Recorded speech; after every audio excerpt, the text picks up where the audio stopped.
Sometimes a twist of fate can bring unexpected emotion to a cry for help. I'm William Shatner. Tonight, true stories that reveal the power we have to change lives on Rescue 911. We begin late on the night of June 24th, 1987, as three teenage friends were coming back from playing pool in Knoxville, Tennessee.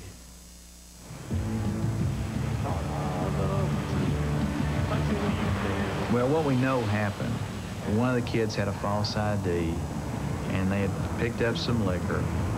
They were drunk, so none of the three should have been driving. I guess at that age, we think we're invincible. We think, well, that can't happen to us.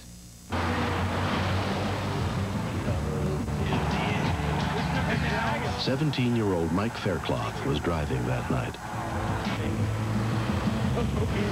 I don't know exactly how fast I was going. It's a real windy road. It was dark. 1 minute, you're having a good time. 1 second later, your life has changed that fast.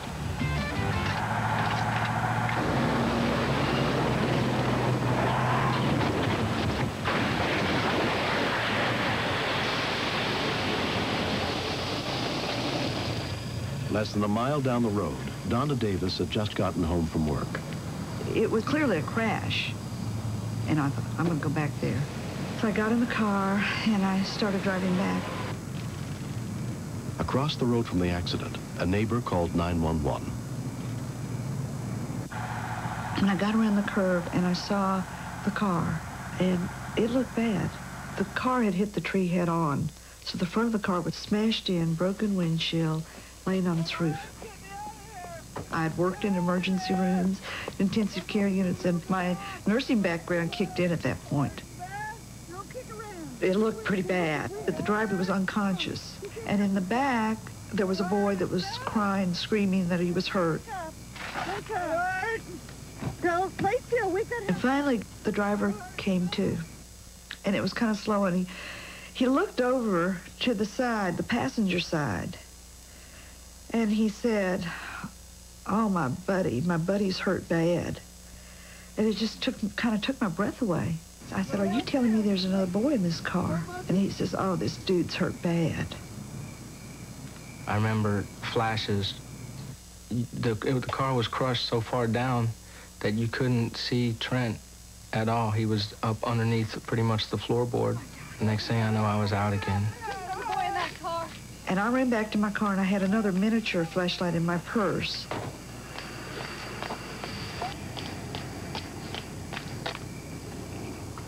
All I could see was his chest, and that his left arm was up under his body. Another ambulance! There's another boy in this car! And his left hand was ice cold, and I could not feel a pulse at all. Oh. But what struck me the most was that he sounded like he was slurping through a straw at the bottom of a glass. And all I realized was he didn't have clear airway. I ran my hand into his mouth, and blood just came pooling out. I just remember thinking, God, I feel so sorry for this kid's parents, because it will be just a miracle if he lives. That's good. There were times my heart was beating so hard because he quit breathing. I was so scared he was going to die. And I kept talking to him, and I'd say, look, you are too young to die. If you'll just hang in there, we'll get you out of here.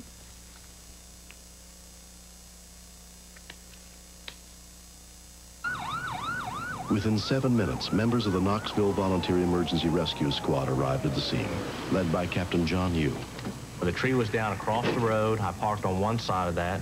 He started up the generator on the rescue truck. What we got? Can you hear me? Hey, can you hear me? So I remember approaching the car and seeing the car upside down, a person still hanging upside down, and no words coming from their mouth. What do you got here, lady? He was so calm. And I told him, this boy's got massive facial injuries. He's in a coma. I think he's got a really bad injury to his arm because I can get no pulse. It's ice cold. I said, but if we don't get him out of here, he's going to die. He can't breathe. We knew that we had very little time to do it. Immediately commandeered some people to help carry equipment over to the scene. I need some more help here!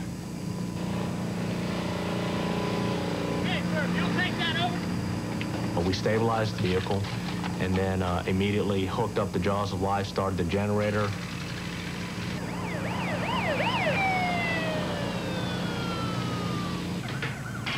Donna's son, Brett Winston, worked at a restaurant in town. I had just come home and I heard all the sirens. I knew somebody had wrecked or something had happened. And I was thinking it could have possibly been my mom. I just thought maybe I should just go up there and see what's going on.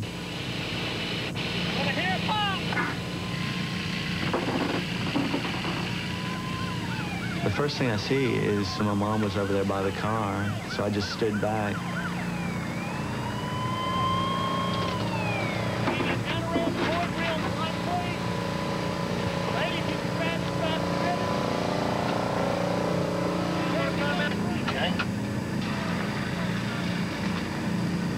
They pulled him out, laid him on that backboard. And when they did, I saw the eyebrows and I saw the hair. I knew. I mean, I knew. I couldn't say anything. I couldn't say it. I just kept shaking my head. No. And all I could get out was no. No. And finally, I think it was the sheriff or someone looked at me and said, "What?" And I said, "No." I said, "It's my son. It's my son." When we continue. I told Brett, "It's really, really bad, and your brother may not live." And I thought, this is a bad dream. This could not be happening.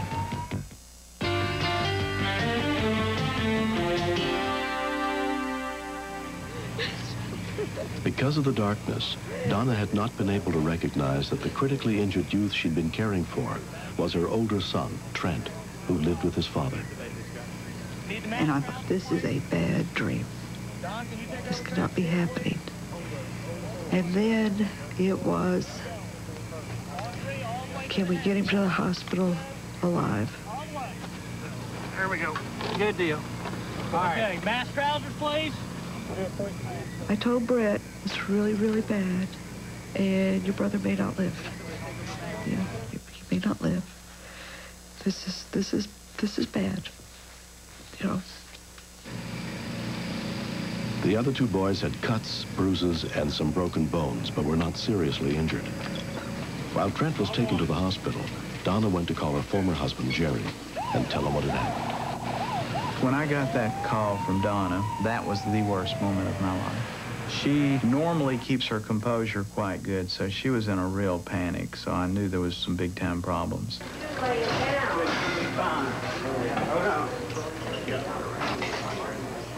Trent was admitted to Park West Hospital, where he was examined by Dr. Bill Bedwell. All right, let's get lab in here, staff. When I first saw Trent, he was bloody all over. He had arms and legs that were broken, multiple fractures, facial fractures, and was comatose and unresponsive. But my biggest concern was his closed head injury and his neurologic status, whether or not he would ever wake up. Dr. Bedwell met with Trent's family to inform them of his condition. He said it's very serious, and the next 72 hours would be very critical. What I read from him was if he lives through 72 hours, we've got a shot at it.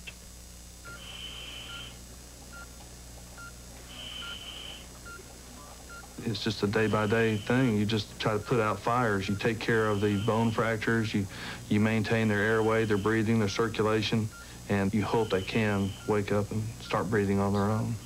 But the longer the coma, the more likely they are not to wake up.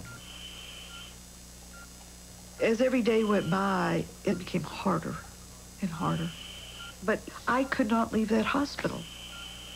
I was not going to have, he was just not going to be alone, period. And if he died, he was not going to die without somebody sitting there.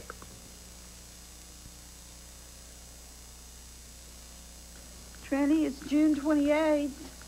When I would go in and talk to him, the nurses would say, he knows that you're here because when he hears your voice, his heart rate goes up. And then I started telling him, it's getting towards the 4th of July. I said, you always liked 4th of July and the big firework display in town, and every day I'd go in and I'd talk to him more about it. 10 days had passed since the accident. Trent was still in a coma. On the 4th of July, all day long. I said, Trent, you've got to wake up. It's the 4th of July. You're going to miss it. It's about gone. Nothing, not a movement, not a wiggle, nothing. Hey, Guy. Come on, honey. We've waited too long. And finally, he opened his eyes, and he just looked at me a minute, and then he went right back to sleep. But he opened his eyes on the 4th of July. And I always, every 4th of July, I think about that. I think, hey, they're shooting these off for us. You know, this is our celebration. 5.5 weeks after coming out of his coma, Trent was transferred to the Patricia Neal Rehabilitation Center and put under the care of physical therapist Patsy Cannon. When I first saw Trent, he was lying in the bed. He was very restless and thrashing around. He started talking after he's in rehab probably a couple weeks. And he started saying one word at a time, and then he started making sentences. And just like a child, Trent learned how to do all those things again. He was at Patricia Neal 4 months. They did wonders with him. And I thought, we're gonna make it. It's just gonna be slow. We're gonna make it. It's been 4 years since Trent Winston nearly lost his life in the car accident. I don't remember a whole lot of that night. My first real firm memory are being at Patricia Neal Hospital, and I couldn't talk. It's really weird being 19 years old, and all of a sudden, you can't remember the language you've been speaking your whole life. My mom motivated me. I've got to give her a lot of credit. I mean, she got on my nerves, but she motivated me. We spent a lot of time in rehab facilities, and what I saw were individuals who had strong family support, a lot of love and a lot of family support, always did better. They always made better recoveries than anyone thought they would make. He beat all the odds. I mean, he beat every one of the physicians' predictions all the way through. And he's still the same kid, which is really a wonderful thing. Trent has remained close friends with Mike, who was driving that night. The scariest thing about the accident was thinking about whether or not he was going to make it or not. You don't understand how it feels until something like that happens to you. It's kind of painful. Drinking and driving don't mix. Drinking and driving kills. See, a lot of people have to learn that the hard way. And a lot of times the hard way makes you dead. I'm proud of the job that I've done. I'm beginning my 3rd year in school at the University of Tennessee in Chattanooga. You don't ever quit rehabilitating. The way I think is there's nothing I can't do until I've already failed at it. And nobody's gonna stop me from making myself better. Next. I have not seen very many children survive this. I whispered to a fireman, we've got to hurry. We're going to lose him if we don't.